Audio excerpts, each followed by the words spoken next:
প্রয়াত হলেন অমল চৌধুরী।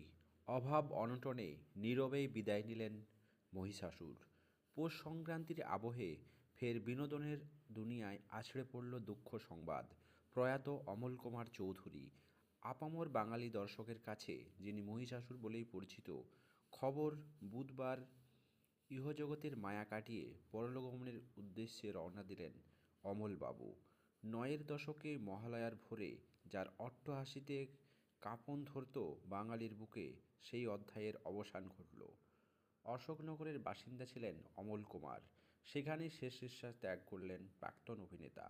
জানা যায় একসময়ে শত শত ছেলে মেয়েকে আঁকা শেখাতেন তিনি। তার সঙ্গে চলত অভিনয়ের টুকিটাকি কাজ, কিন্তু বিগত দু দশক ধরে অভিনয় দুনিয়া থেকে দূরে থাকা অমল অসুরের সঙ্গে হয়েছিল নিত্য অভাব অনটনের ছায়াসঙ্গী। বছর তিনেক আগে এই কারণেই সংবাদের শিরোনামে ঠাঁই পেয়েছিলেন দূরদর্শনে পরিচালিত অমলের অসুর। তারপরেও পরিস্থিতি কোনো হেরফের হয়নি। বুধবার 14ই জানুয়ারি নীরবেই ইহজগৎ থেকে বিদায় নিলেন অমল কুমার চৌধুরী। মৃত্যুকালীন বয়স হয়েছিল 66 বছর। নিজের এলাকায় আঁকার মাস্টার হিসাবে পরিচিত ছিলেন অমর চৌধুরী। লাইট ক্যামেরা অ্যাকশনের দুনিয়ায় প্রতি অনুরাগ্য না থাকলেও ভাগ্যের ফেরে রূপলি পর্দার সঙ্গে পরিচয়।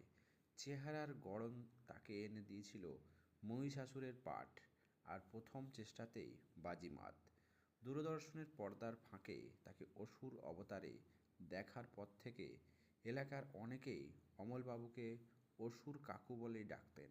তবে মহিষাসুরের চরিত্র ছাড়াও যমরাজ এবং কখনও অসুরের প্রধান সেনাপতি হিসাবে পর্দায় নজর কেড়েছিলেন অমল চৌধুরী।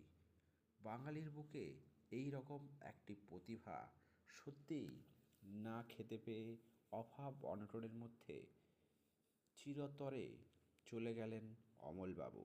সত্যিই কি কোনোভাবে তাকে সাহায্য করা যেত না? বাংলার এই এক প্রাচীন ঐতিহ্য, সেই মহিষাসুর চরিত্রের অমলবাবু শোকাহত পুরো বাংলা। তার আত্মার শান্তি কামনা করি। দর্শক, চ্যানেলে নতুন হলে অবশ্যই চ্যানেলটিকে সাবস্ক্রাইব করে পাশে থাকুন।